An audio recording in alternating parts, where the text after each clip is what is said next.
যার জন্য জাহান্নামের টুকরা কবরটা হয়ে যাবে।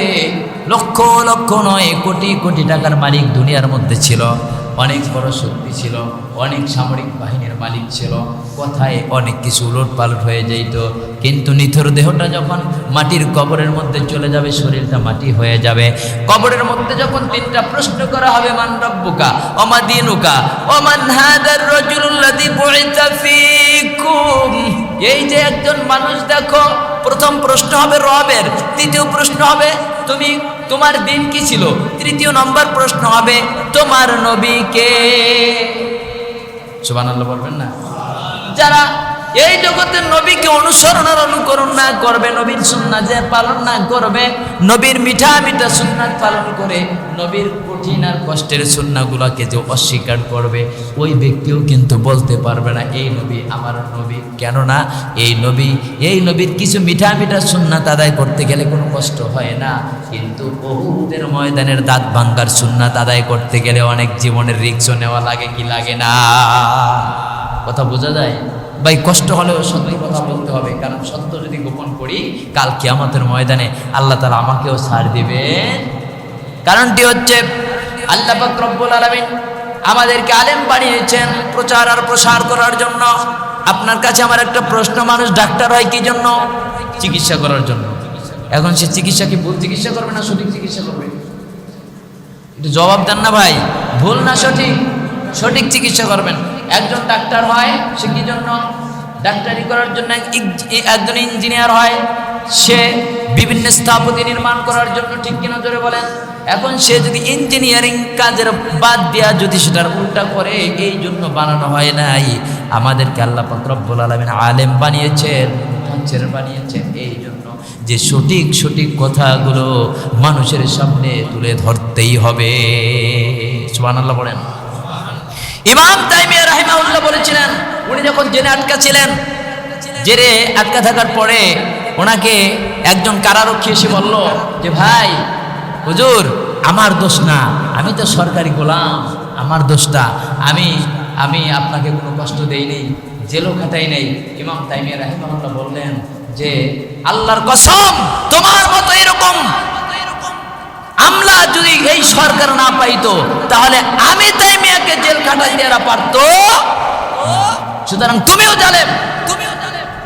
সূরা আল-আহব দাওয়াতের মেহমান, সুন্নাত নয় শুধু খাওয়া শেষে মধুপান, আরো কিছু সুন্নাত আছে তুমি জানো কি? জানলেও জীবনে কখনো তা মানো কি? সুন্নাত নয় শুধু দাওয়াতের মেহমান, সুন্নাত নয় শুধু খাওয়া শেষে মধুপান, আরো কিছু সুন্নাত আছে তুমি জানো কি? জানলেও জীবনে কখনো তা মানো কি? সুন্নাত শুধু নয় মজলুম সহায়ক, সুন্নাত উহুদের জালিমের প্রতিরোধ, সুন্নাত শুধু নয় নির্জন ধ্যানে যাওয়া, আর সুন্নাত হলো পাথরের আঘাত খাওয়া, ঠিক কিনা? সুন্নাত শুধু নয় নির্জন ধ্যানে যাওয়া, আর সুন্নাত হলো পাথরের আঘাত খাওয়া। মহাব্বতে তার সুদিনের সাথী তুমি, দুর্দিনেও তার পাশে থাকো কি? আরো কিছু সুন্নাত আছে তুমি জানো কি?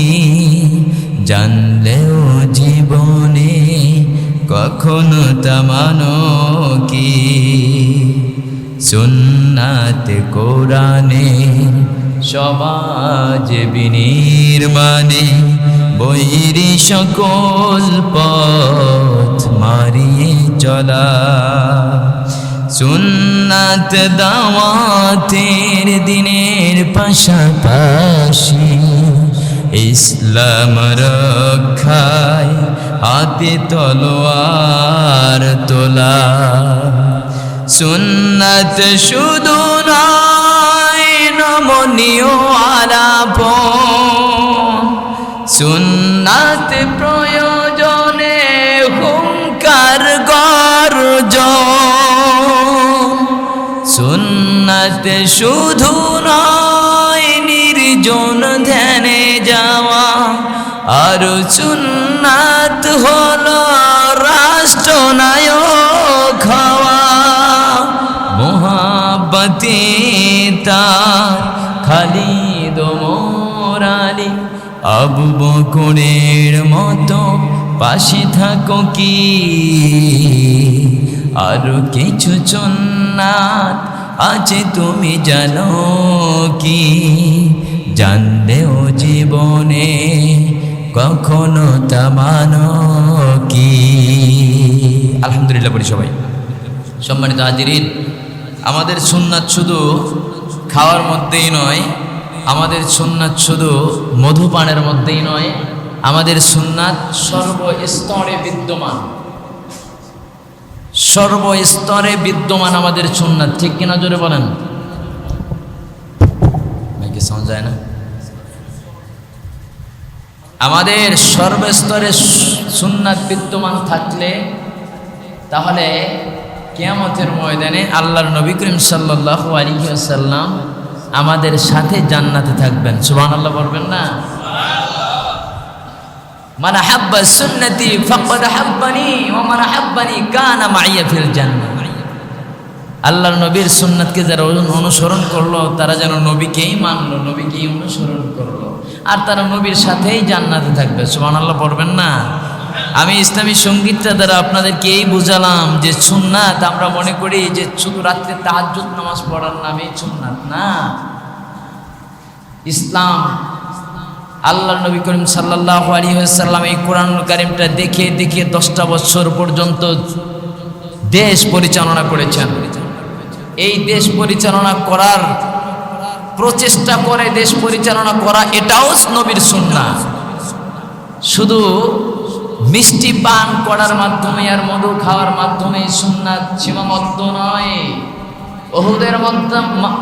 ওহুদের যুদ্ধে ওহুদের ময়দানে দন্ত মোবারক শহীদ করার নামও সুন্নাত ঠিক কিনা জোরে বলেন ওহুদের যুদ্ধে আল্লাহর নবীর দন্ত মোবারক শহীদ হয়েছে কি হয় নাই সুতরাং কেউ যদি বলে যে হুজুরে শুধু নরম নরম কথা বলে গরম কথা বলে না বুঝতে হবে হুজুরের সুন্নাতের ঘাটতি আছে না নাই যেখানে নরম সেখানে নরম যেখানে গরম দেওয়ার দরকার সেখানে আল্লাহ নবীর সুন্নাত মেনেই গরম দিতে হবে না হয় আল্লাহ নবীর সুন্নাত আদায় হবে না সম্মানিত হাজিরিন আল্লাহ পাক রব্বুল আলামিন আমাদের জন্য নিজেদের জীবনে বাস্তবায়ন করার জন্য নিজেদের জীবনের পথ নির্দেশিকা স্বরূপ কোরআনুল কারীম নাজিল করেছেন কি জোরে বলেন কোরআন মাজিদ নাজিল করেছেন এই কোরআন মাজিদের মধ্যে আমার আল্লাহ পাক রব্বুল আলামিন ধারাবাহিকভাবে বান্দার যা প্রয়োজন সব কিছু একে একে বর্ণনা করে দিয়েছেন সুবহানাল্লাহ তারই ধারাবাহিকতায় আজকে আমি আপনাদের সামনে যে সূরা তেলাওয়াত করলাম সূরাত ইয়াসিন 83 নম্বর সূরা এই সূরাত ইয়াসিনের মাধ্যমে আল্লাহ পাক রব্বুল আলামিন 26 নম্বর সূরা 83 নম্বর আয়াত রুকু আছে এর মধ্যে 5টি আয়াতের সংখ্যা হচ্ছে 83টি এই 83টি আয়াতের মধ্যে আমি মাত্র 5টি আয়াতে কারিমে আপনাদের সামনে তেলাওয়াত করেছি কয়টি আয়াত 5টি আয়াত আল্লাহ নবী বলেছেন যে প্রত্যেক জিনিসেরই একটা আত্মা থাকে একটা রূহ কলব থাকে এই কোরআনুল কারীমের রূহ আর কলবের নাম হচ্ছে সূরাত ইয়াসিন সুবহানাল্লাহ বলেন কোন ব্যক্তি এই সূরাত ইয়াসিন যদি আল্লাহকে সন্তুষ্ট আদায়ের জন্য সন্তুষ্টির লক্ষ্যে সকালে ফজরের সালাতের পরে আদায় করে আমার আল্লাহ পাক রব্বুল আলামিন ওই ব্যক্তির জন্য কমপক্ষে 10 পারা কোরআন তেলাওয়াত করলে যে সওয়াব হয় সেই সওয়াব দিয়ে দেন। সুবহানাল্লাহ পড়বেন না? শুধু তাই নয়, এই সূরার মধ্যে কি কি আছে, আল্লাহ পাক রব্বুল আলামিন কি কি নাজিল করেছেন, এই বিষয়ে আমরা জানবো আজকে। আমাদের সাথে, আমার সাথে সবাই পড়েন, আউযু বিল্লাহি মিনাশ শাইতানির রাজিম। বিসমিল্লাহির রহমানির রহিম।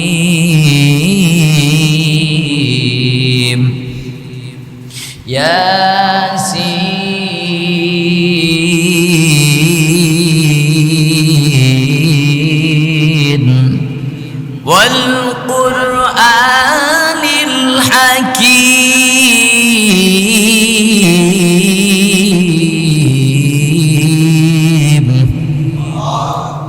ইন্নাকা লামিনাল মুরসালিন আলা সিরাতিম মুস্তাকিম। আমার আল্লাহ পাক রব্বুল আলামিন কালামে হাকিমের মধ্যে সূরা ইয়াসিন ডেডিকেশন করলেন, নাজিল করলেন। সূরা ইয়াসিনের মধ্যে 83টা আয়াত দিলেন, 5টা রুকু দিলেন। এই 83টা আয়াতের মধ্যে আমি মাত্র 5টি আয়াতে কারিমা তেলাওয়াত আপনাদের সামনে করেছি। আমার আল্লাহ পাক রব্বুল আলামিন এই কুরআনুল কারীমের মধ্যে 2 ধরনের সূরা নাজিল করেছেন। একটি সূরার এক ধরনের সূরার নাম হচ্ছে আয়াতে মুহকামাত, আর আরেকটা নাম হচ্ছে মুতাশাবিহাত। আমার আল্লাহ পাক রব্বুল আলামিন এই ইয়াসিন দ্বারা কি বোঝাচ্ছেন কেউ জানে না। এটাকে কোরআনের ভাষায় বলা হয় হুরুফে মুকাত্তাআত। কি হুরুফে মুকাত্তাআত? এর অর্থ একমাত্র আল্লাহু আ'লামু, আল্লাহই ভালো জানেন। সুবহানাল্লাহ বলেন। আল্লাহু আ'লামু, আল্লাহ ভালো জানেন। তবে এই ইয়াসিনের মাধ্যমে কোন কোন ক্ষেত্রে বর্ণনায় পাওয়া যায় আল্লাহর নবীকে আল্লাহ পাক রব্বুল আলামিন ইয়াসিন দ্বারা সম্বোধন করেছেন, ডাক দিয়েছেন। সুবহানাল্লাহ বলবেন না? তার মানে আল্লাহর নবীর একটা নাম হচ্ছে ইয়াসিন। সুবহানাল্লাহ। আজকে ইয়াসিন মানুষের নাম আছে না নাই? আমার মুয়াজ্জিনের নামই তো ইয়াসিন, আছে না নাই? আছে। সুতরাং ইয়া দ্বারা রাইসুল মুবাজ্জিরিন আব্দুল্লাহ ইবনে আব্বাস রাদিয়াল্লাহু তাআলা আনহু সহ কয়েকজনের মত হচ্ছে এই ইয়াসিনের মধ্যে সিন দ্বারা 6টা জিনিসের প্রতি আল্লাহ পাক রব্বুল আলামিন মিন করেছেন, অর্থ করেছেন। প্রথম নম্বর অর্থ হচ্ছে সিন দ্বারা সাইয়্যিদুল বাশার। সুবহানাল্লাহ। অর্থাৎ সমস্ত মানুষের সরদার, সমস্ত মানুষের নেতা। আপনার কাছে আমার প্রশ্ন, আপনার আমার নেতাকে জোরে বলেন। মুহাম্মাদুর রাসূলুল্লাহ। যদি মনের মধ্যে একটু সন্দেহ অবকাশ থাকে, সন্দেহ পোষণ করে যে মুহাম্মদ আমাদের নেতা না, আমার নেতা, তোমার নেতা, অমুক নেতা, পাতি নেতা, আছে না নাই? এই ধারণ করে যদি আপনি দুনিয়ার মধ্য থেকে বিদায় নেন, আল্লাহর নবীকে নেতা মানতে পারলেন না, কিয়ামতের ময়দানে আল্লাহর নবী আপনাকে শাফাআত করবে না। সুতরাং আপনার আমার নেতা মুহাম্মদুর রাসূলুল্লাহ। সূরা ইয়াসিনের ব্যাখ্যা আছেন সাইয়্যিদুল বাশার, অর্থাৎ সমস্ত মানুষের নেতা নবী। এই নবীকে যারা নেতা মানতে পারবে না, এমনকি নবীকে যে ব্যক্তি নেতা মানতে পারবে না সেই ব্যক্তি মানুষ হতে পারে না, বাশার হতে পারে না। বাশারের আর একটা অর্থ হচ্ছে মানব জাতি। কথা কি বোঝা যায়? 2 নাম্বার মিনস হচ্ছে সাইয়্যিদুল আম্বিয়া, নবীদের নেতা। সুবহানাল্লাহ পড়বেন না? শুরু থেকে শেষ পর্যন্ত যত নবী আর রাসূলগণ দুনিয়ার মধ্যে আগমন করেছেন, সমস্ত নবীদের নেতার নাম মুহাম্মাদুর। জোরে কোন না মুহাম্মাদুর? আরে ভাই, এই জন্যই তো আল্লাহ পাক রব্বুল আলামিন কুরআনুল কারীমের অন্যত্র বলেছেন, ওয়ামা আরসালনাকা ইল্লা রাহমাতান লিল আলামিন।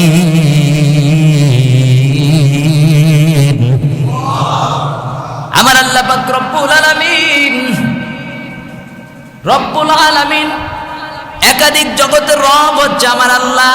আর রহমাতাল লিল আলামিন, একাধিক জগতের জন্য রহমাতাল লিল রহমাত হচ্ছে আপনার আমার নবী মুহাম্মদুর রাসূলুল্লাহ সাল্লাল্লাহু আলাইহি ওয়াসাল্লাম। আপনার কাছে আমি জানতে চাই, এই নবীরা যে এসেছেন তারা কি আলমের মধ্যে আসছেন না আসেন নাই? তারা এই দুনিয়ার মধ্যে এসেছেন। কি বলেন, তারাই কোথায় এসেছেন? দুনিয়ার মধ্যেই এসেছেন, ঠিক কিনা জোরে বলেন। সুতরাং সাইয়্যিদুল আম্বিয়া কে? জোরে বলেন। আপনার আমার নবী সাইয়্যিদুল মুরসালিন। যদি কেউ কোনো ব্যক্তি বলে আমি শুধু নবী না, আমি রাসূলও, সুবহানাল্লাহ, তাহলে তার নবী মানতে হবে। আপনার আমার প্রিয় নবী হুজুর আকরাম সাল্লাল্লাহু আলাইহি ওয়াসাল্লামকে। কথা কি আমার বোঝেন? 3 নাম্বার মিনিংস করা হয়েছে সাইয়্যিদুল মুরসালিন। কোন ব্যক্তি যদি বলে আমি নবী না, মানুষ তো মানুষই বটে, আবার নবীও না, নবী তো বটেই, আমি রাসূলও, তারও আমার আপনার নবীকে সাইয়্যিদ নেতা মানতে হবে। এক কথায় সমস্ত পৃথিবীতে যত মানুষ আসবে সমস্ত মানুষের নেতার নাম তিনি কে? মুহাম্মাদুর। বুঝতে ভুল হয়। সুতরাং আজকে থেকে এই ব্রেন থেকে ওয়াশ করে ফেলেন। এই সূরা ইয়াসিনের তাফসীরের মাধ্যমে আপনার আমার নেতা দুনিয়ার কোনো মানুষ হতে পারে না। আপনার আমার নেতা দুনিয়ার কোনো কেউ হতে পারে না, একমাত্র আল্লাহর পাঠানো প্রিয় নবী হুজুর আকরাম মুহাম্মদুর রাসূলুল্লাহ সাল্লাল্লাহু আলাইহি ওয়াসাল্লাম ছাড়া। ঠিক কিনা জোরে বলেন। ও ভাইয়েরা আমার, আমি গত জুমে আলোচনা করেছিলাম সমস্ত নবীরা ফেইলার হয়ে যাবে কিয়ামতের ময়দানে। এমনিতেই নেতা না, নেতার গুণ আছে না নাই? কিন্তু নেতার গুণ নিয়ে আজকে আলোচনা এত করা সম্ভব না, সময় কম। 4 নাম্বার মিন্স করা হয়েছে সাইয়্যিদুল কাউনাইন, দোনো জগতের নেতা যিনি, সুবহানাল্লাহ বলেন। অর্থাৎ তিনি শুধু এই পৃথিবীর নেতা না, পৃথিবীতে আল্লাহ নবী করিম সাল্লাল্লাহু আলাইহি ওয়াসাল্লাম যতগুলো কথা বলে গিয়েছেন, আজ পর্যন্ত একটা কথার বিপরীতে কেউ এগেইনস্ট একটা কথা প্রমাণ করে দাঁড় করিয়ে দেখাইতে পারে নাই, যত বড় বৈজ্ঞানিক আর দার্শনিক হোক। আপনারা জানেন এক খ্রিস্টান ব্যক্তি একটা বই লিখেছে, বইয়ের নাম দিয়েছে দি 100। কি দিয়েছে বইয়ের নাম? আজকে মাথায় কিছু নিয়ে যান ভাই। বইয়ের নাম দিল দি 100। 100 ভালো ভালো মনীষীর জীবনী নিয়ে উনি একটা বই রচনা করেছেন। যারা শিক্ষিত এডুকেটেড পার্সন আছেন তারা ভালো বুঝবেন। যখন উনি এই বইটা লিখেছেন, লেখার পরে উনি তো খ্রিস্টান, উনি তো বিধর্মী, মুসলমান না। ওনাকে প্রশ্ন করা হলো যে তুমি তোমার বইতে প্রথমে কার নামটা দিয়েছো? 1 নাম্বার সিরিয়াল নাম্বার 1 কে? সিরিয়াল নাম্বার 1 হচ্ছে মুসলমানদের নবী মুহাম্মদুর রাসূলুল্লাহ সাল্লাল্লাহু। কেন তুমি তাদের মুসলমানদের নবী নাম দিলে? আমাদের মধ্যে এত মহামানব থাকতে? কয় না, আমাদের মধ্যে যারা আছে তাদের জীবন নিয়ে, সমস্ত মানুষের জীবন নিয়ে আমি রিসার্চ আর গবেষণা করে দেখেছি। কারো জীবনে কোনো না কোনো ভুল আছে, কোনো না কোনো অন্যায় আছে, কিন্তু একটা মানুষ আমি পেয়েছি যার জীবনের সাথে অন্য কোনো দুনিয়ার কোনো মানুষের জীবনের কোনো তুলনা হয় না। কথা বোঝা যায়? সেই ব্যক্তি কয়, সেই ব্যক্তির নাম আমি যদি প্রথমে না দেই আমার বই কেউ পড়বে না। আর যদি আমি এই মুহাম্মদুর রাসূলুল্লাহ সাল্লাল্লাহু আলাইহি ওয়াসাল্লামের জীবনী দিয়ে শুরু করার কারণে আমার বইটা মানুষ কিনবে আর বেশি বেশি করে পড়বে। জোরে বলেন না সুবহানাল্লাহ। তাহলে বোঝা গেল এই দুনিয়ার মধ্যে সবচাইতে সমস্ত মানুষের মহামানবের নাম মুহাম্মদুর রাসূলুল্লাহ। আখিরাতের মধ্যে যিনি নেতা হবেন তিনি কে? জোরে বলেন। মুহাম্মদুর রাসূলুল্লাহ। দুনিয়ার মধ্যে যারা নেতা কোন, আমার নেতা অমুকের নেতা, আমার নেত্রী অমুক নেত্রী, আমার এই সেই, আমার অভিভাবক অমুক, কিন্তু আল্লাহর কসম করে বলি রে মুসলমান, কবরের মধ্যে যেদিন যাবেন প্রশ্ন কি আপনার নেতাকে দেখিয়ে করা হবে নাকি নবীকে দেখিয়ে? কথা বোঝেন নাই?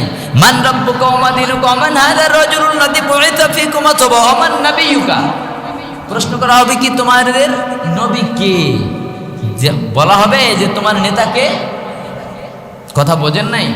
তার মানে হচ্ছে ওই পরকালের নেতাও আপনার আমার প্রিয় নবী হুজুর আকরাম সাল্লাল্লাহু আলাইহি ওয়াসাল্লাম। সুতরাং যারা এই জগতে আল্লাহর নবীকে নেতা মানতে না পারবে, ওই মৃত্যুর পর ওই ব্যক্তি আর আল্লাহর নবীকে নেতা মানতে পারবে না, বলবে দুনিয়ার মধ্যে এই লোক সম্পর্কে কি যেন শুনতাম, হা হা লা আদ্রি, হা হা লা আদ্রি, আজকে আমি কিছুই জানি না আর কিছুই চিনি না। আল্লাহর নবীর কবরের মধ্যে প্রশ্ন গেল, তিনটা প্রশ্নের জবাব যদি না দিতে পারে ভাই, তার জন্য কি জান্নাত না জাহান্নাম? কবরটা কি জান্নাত না জাহান্নাম? জোরে বলেন। আল্লাহ নবী হাদিস শরীফের মধ্যে বলছেন, আল কবরু রাউদাতুম মিন রিয়াদিল জান্নাতি আও হুফরাতুম মিন হুফারিন না।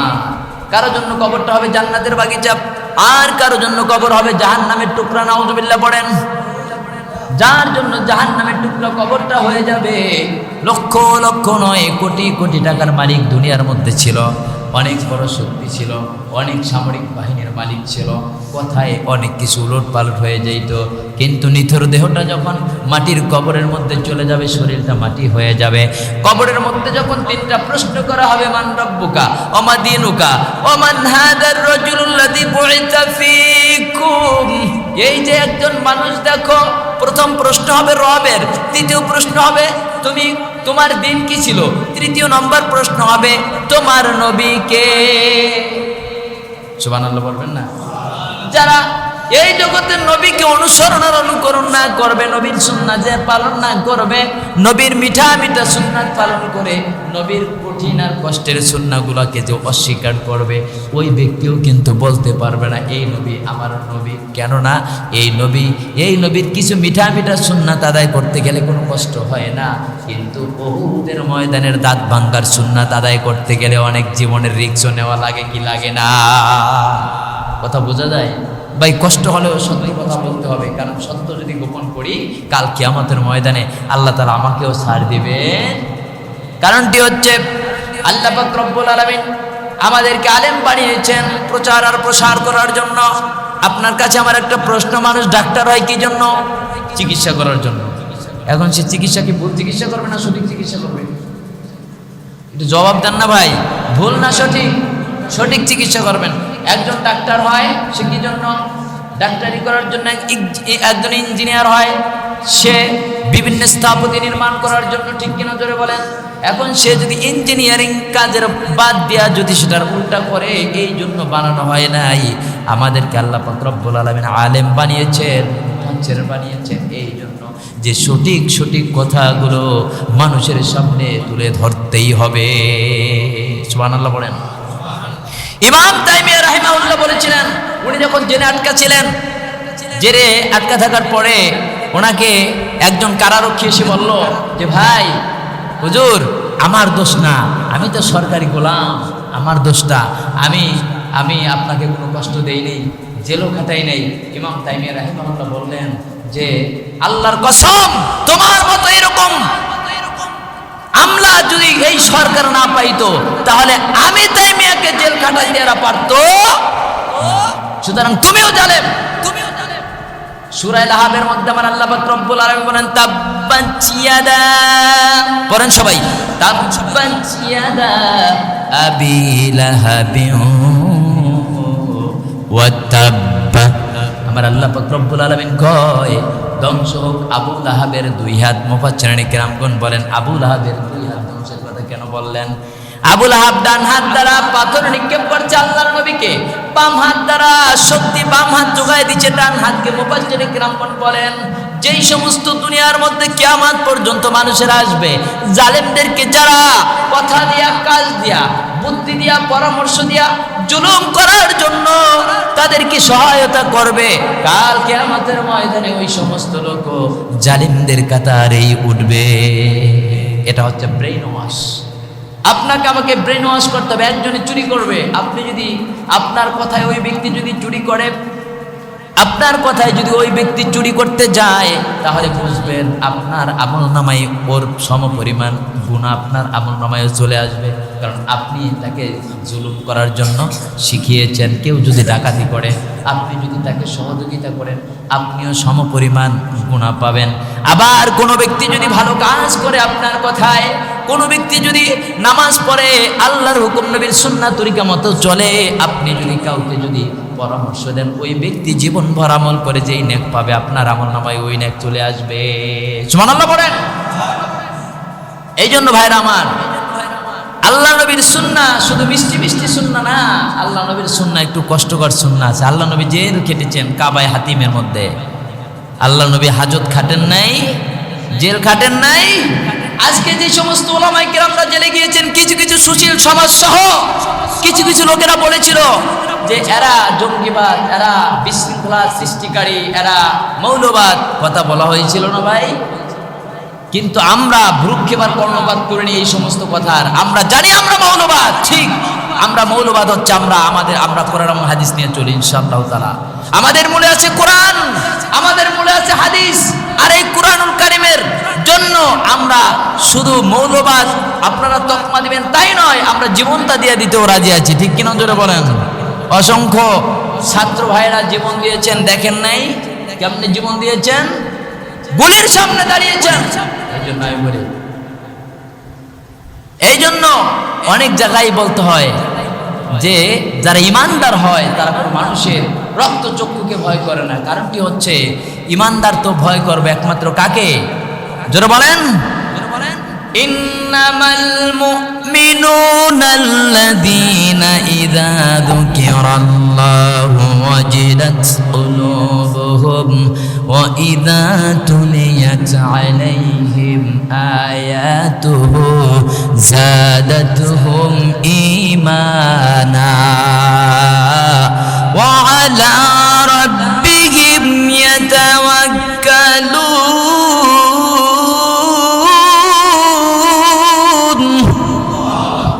ইমানদার যে ব্যক্তি, মুমিন যে ব্যক্তি আল্লাহকে ভয় করবে, এমন ভাবে আল্লাহর নাম তার সামনে যখনই বলা হবে তার অন্তরের মধ্যে একটা প্রকম্পন দিবে, কাফের সৃষ্টি হয়ে যাবে। কারণটা কি রে বন্ধু? ইমানদাররা দুনিয়ার কোনো মানুষকে ভয় করবে না, ভয় করবে একমাত্র কাকে? জোরে বলেন, আল্লাহকে। তার কারণটা কি? দুনিয়ার মানুষের ইচ্ছা করলে তার উপর জুলুম করে তাকে দুনিয়া থেকে বিদায় করে দিতে পারে, কিন্তু কিয়ামতের ময়দানে আল্লাহ যদি মাফ না করেন জান্নাত কিন্তু পাওয়া যাবে। কতদিনের জন্য জান্নাত? কত সময়ের জন্য জান্নাত? কতটুকুন সময়ের জন্য জান্নাতে যাবেন? কি দুনিয়ার 50 বছর, দুনিয়ার 60 বছর, দুনিয়ার 70 বছর? আর যদি জান্নাতে যাওয়া নাই যায়, জাহান্নামের আযাব 70, 80, 90, 100, 200 বছর নয়। আল্লাহ নবী ইসলাম অনেক উপমা দিয়েছেন। একটা উপমা দিয়েছেন, সাহাবীরা রে, যেই জীবনের শুরু আছে আর শেষ নেই, একটা উপমা কেমনে আমি তোমাদের সামনে দেই। এই সারা পৃথিবীটাকে তো একটা প্লেট বানানো হয়, প্লেট বানানোর পরে সারা পৃথিবীর আসমান পর্যন্ত সরিষা দ্বারা ভর্তি করা হয়। একটা পাখিকে যদি বলা হয় 1000 বছর পর পর একটা করে সরিষার দানা নেবা, দানা নেওয়া শেষ হয়ে যাবে। কিন্তু আখিরাতের জিন্দেগি যে শুরু হবে আর কোনোদিন শেষ হবে? তাহলে বলেন তো ইমানদাররা দুনিয়ার মানুষকে ভয় করার দরকার আছে? কারণ তারা তো দেখতেছে তারা দুনিয়া থেকে বিদায় গ্রহণ করার সঙ্গে সঙ্গে তারা জান্নাতে যাবে। সুবহানাল্লাহ পড়বেন না? সম্মানিত হাজিরিন, এই জন্য পড়েন আল্লাহর নবী করিম সাল্লাল্লাহু আলাইহি ওয়াসাল্লাম সমস্ত মানব জাতির জন্য লিডারশিপ, ঠিক কিনা জোরে বলেন? নেতা, সমস্ত মানুষের নেতা যদি আল্লাহর নবী না হয়, কিয়ামতের ময়দানে আল্লাহর নবী আমাদের শাফাত সুপারিশ করবে না। আবার আমি গত জুমার আগের জুমায় বলেছিলাম, আল্লাহর নবী আমাদের নেতা। আল্লাহর নবীর সুন্নাহ যদি পালন না করি তাহলে কিন্তু আমাদের আল্লাহর নবী কিয়ামতের ময়দানে চিনবে না। এখন এক লোক বলল ওযুর কথা হাদিস শরীফের মধ্যে আছে, ওযুর কারণে ওযুর অঙ্গ প্রত্যঙ্গগুলো ঝিকমিক ঝিকমিক করবে। এখন এই ওযু কি অনেকে লামসাম করে ওযু করে এইভাবে যে এই কেন এটা ভালোভাবে ধোয়া হয় না। একজন ওযু করতে গেছে, মনে করেন শীতের সময়, কোনো মতে এই পর্যন্ত উঠাই আর চতুর্দিকে তাকায় দেখে আবার কোনো লোক দেখে কিনা, ধুইয়া আবার সাথে সাথে করে টান দিয়া ওযু করে এসে নামাজে দাঁড়িয়ে গেছে। আমি আপনাদের সামনে প্রশ্ন রাখতে চাই, আমি দুনিয়ার কোনো মানুষ, কোনো মুসল্লি, ইমাম, খতিব, মুয়াজ্জিন কেউ দেখে নাই, একজন দেখেছেন, তিনি কে? জোরে বলেন, তিনি না কে? আল্লাহ। সে আল্লাহর চোখ কি ঢুকে দিতে পারবেন? তাহলে সে আল্লাহকে যদি আপনি ভয় না করেন, মসজিদের মধ্যে নামাজ পড়তে আসছেন, এদিকে তাকাইছেন একবার, ওদিকে তাকাইছেন একবার, নামাজের মধ্যে দেখেন যে পাশে আশেপাশে লোক আসেনি, তাড়াতাড়ি করে নামাজ পড়ে আপনি চলে গেলেন, মানুষকে আপনি ফাঁকি দিলেন, কিন্তু একজনকে ফাঁকি দিতে পারেন না, তিনি কে? এই সমস্ত নামাজিরা জাহান্নামের মধ্যে যাবে। আর এই সমস্ত আমলকারীরা জাহান্নামের মধ্যে যাবে একটাই মাত্র কারণ, তাদের আমলের মধ্যে ইখলাস ছিল না। তাদের আমলটা শুধুই মাত্র মানুষকে দেখানোর জন্য। ঠিক কিনা জোরে বলেন? মানুষকে দেখানোর আমল।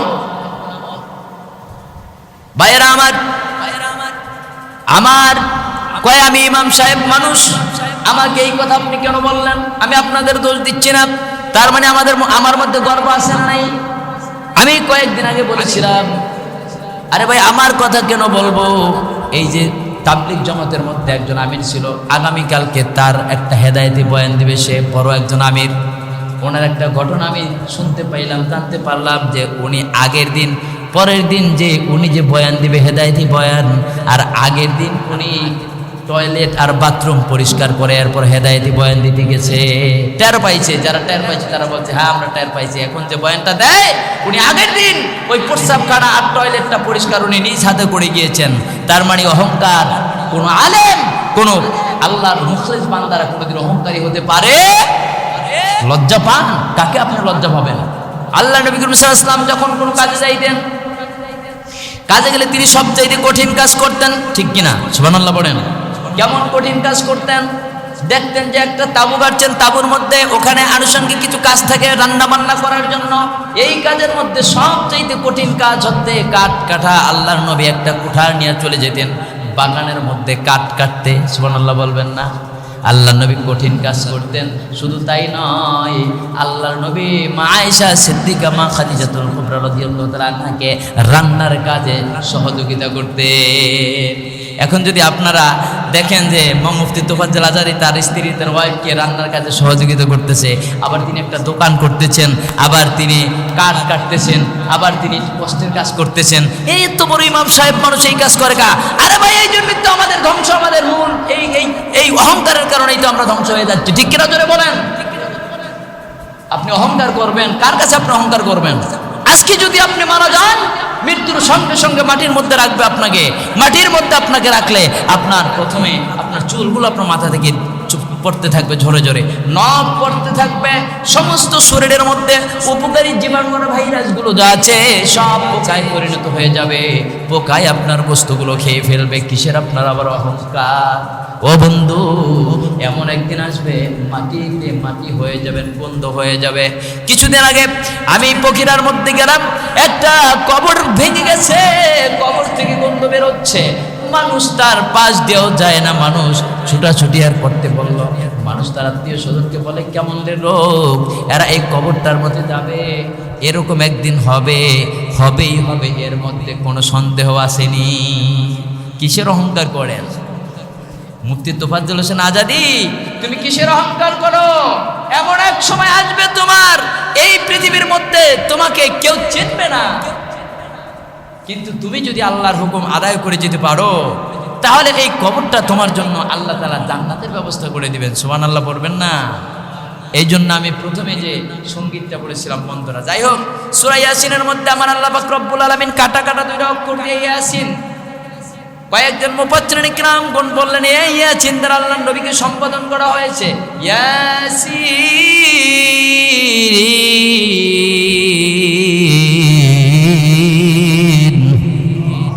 ওয়াল কুরআনিল হাকীম,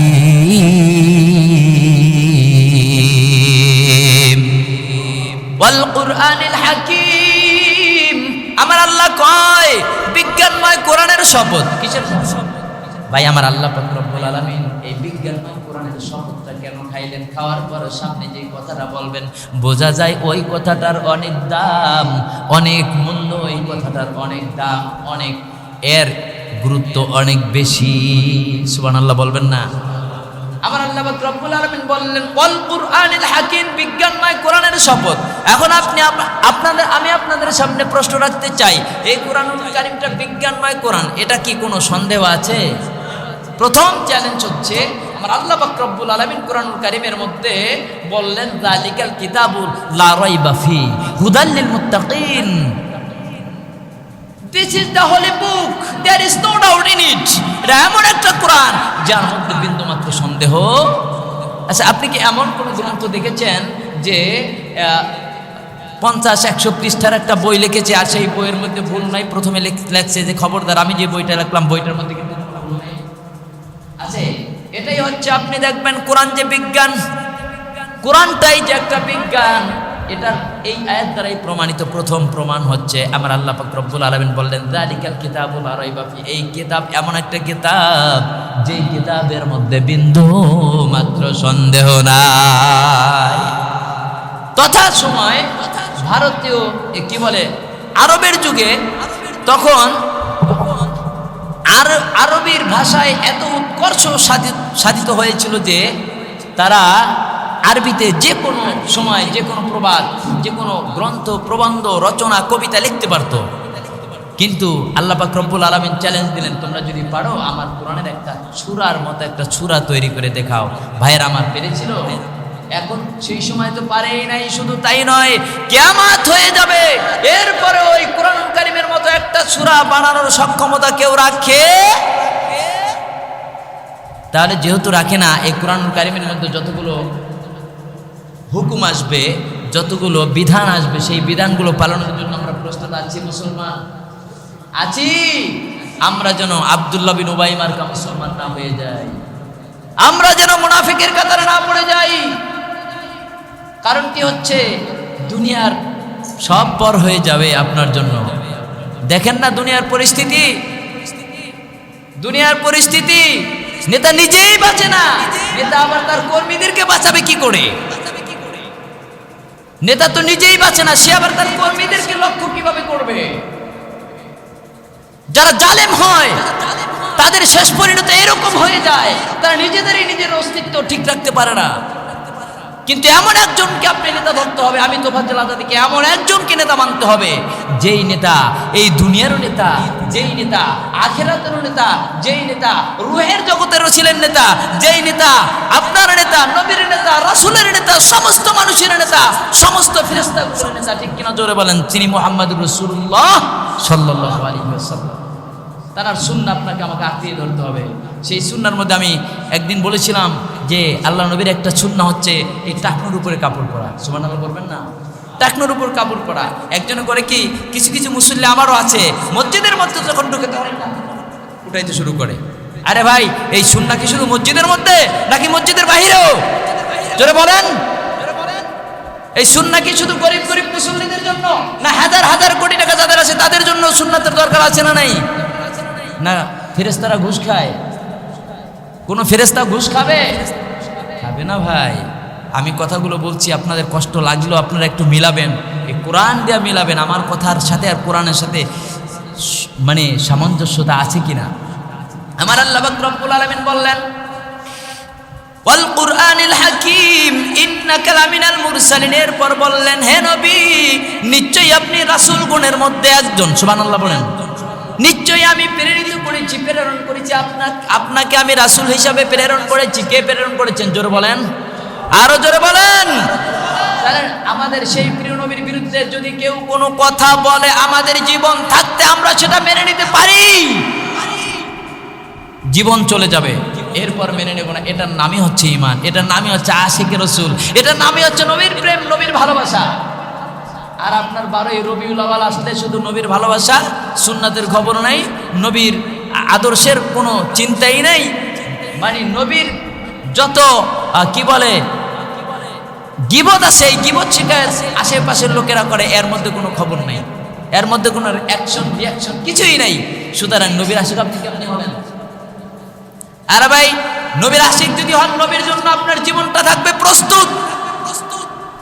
নবীর একটা বিধানকে যে লঙ্ঘন করবে তার জন্য থাকবেন আপনি প্রস্তুত। হযরত খাব্বাব, খুবাইব, আমির হামজা রাদিয়াল্লাহু তাআলা আনহু, এরা সব সময় নবীর জন্য, নবীর প্রেমের জন্য, আল্লাহ পাক রব্বুল আলামিনের বিধানকে বাস্তবায়ন করার জন্য, সব সময় নিজের জীবনকে দেওয়ার জন্য, বিলিয়ে দেওয়ার জন্য প্রস্তুত থাকতেন। কেমন প্রস্তুত থাকতেন হযরত আমির হামজা রাদিয়াল্লাহু তাআলা আনহু? উনি যখন শাহাদাত বরণ করলেন, ওনার দেহ মোবারকটাকে 70টা টুকরা করা হলো। কয়টা টুকরা ভাই? 70 টুকরা করা হলো। ওনার লিঙ্গটা পর্যন্ত, লজ্জাস্থানটা পর্যন্ত 4 টুকরা করা হয়েছিল। ওনাকে যখন আল্লাহ নবী করিম সাল্লাল্লাহু আলাইহি ওয়াসাল্লাম যখন দাফনের কাজে যখন চলে গেলেন, আল্লাহ নবীর গা মুবারক থেকে চাদরটা নিয়ে চাচাকে ঢেকে দিলেন। ঢাকার পর মাথা যদি ঢাকতে যায় পা বেরিয়ে যায়, পা যদি ঢাকতে যায় মাথাটা বেরিয়ে যায়। আল্লাহ নবী দাঁড়ায় বলেন, আল্লাহ আমি আমার এই চাচার জন্য সন্তুষ্ট হয়ে গেলাম, কারণ আপনার দিনের জন্য, আপনার নবীর বিধান, আপনার বিধান, আপনার নবীর আদর্শ বাস্তবায়নের জন্য আমার চাচা দিনের জন্য শহীদ হয়ে গিয়েছে। শেষ সম্বলটুকু জীবনটা আপনার রাস্তায় বিলিয়ে দিছে। আল্লাহ আমি খুশি, আল্লাহ আপনি আমার চাচার উপর খুশি হয়ে যান। সুবহানাল্লাহ বলেন। আল্লাহ নবী করিম সাল্লাল্লাহু আলাইহি ওয়াসাল্লাম যখন এই কথা বললেন, বলার পর তাকে দাফন কাফন করে ফেললেন। কিছুদিন পর আল্লাহ নবীর চাচাতো বোন ছোট্ট আল্লাহ নবীকে একদিন দাঁড়ায় বলে, ইয়া রাসূলুল্লাহ, ইয়া হাবিবাল্লাহ, আমার চাচাতো ভাই, আমার বাবা কোথায় আছে একটু বলেন না, আমার বাবা কোথায় আছে? কয় রে পাগল মন, বলো না তোমার বাবা আল্লাহর কাছে আছে। কয় না, আমি একটু দেখতে চাই। এই বলে আকাশের দিকে তাকায় বলে, বাবা, ও বাবা আমির হামজা, তুমি কোথায় আছো? তোমাকে একটু দেখতে চাই। এই বলার সঙ্গে সঙ্গে দেখে সুন্দর আকৃতির স্বর্ণ অলঙ্কারের মতো, স্বর্ণের মতো ঝকঝক করে একটা পাখি। পাখিটা বলতেছে, আমি আমির হামজা, আমি আল্লাহর জান্নাতের মধ্যে আছি। জোরে কন্যা সুবহানাল্লাহ। এটা যখন আল্লাহ নবীর কাছে বলল তার চাচাতো বোন, আল্লাহ নবী কয়, আরে চাচাতো বোন তুমি বোঝো না, যেই দিন আমার চাচা দুনিয়ার মধ্যে থেকে আমির হামজা শাহাদাতের পেয়ালা পান করেছেন, শাহাদাতের পেয়ালা পান করার সঙ্গে সঙ্গে আমার আল্লাহ পাক রব্বুল আলামিন জান্নাতের মধ্যে তাকে রিজিকের ব্যবস্থা করে দিয়েছেন। জোরে কন্যা সুবহানাল্লাহ। এই ব্যাপারে আমার আল্লাহ পাক রব্বুল আলামিন কালাম হাকিমের মধ্যে বললেন, লা তাহসাবান্নাল্লাযীনা কুতিলু ফি সাবিলিল্লাহি আমওয়াতা বাল আহইয়াউন ইনদা রাব্বিহিম ইউরযাকুন।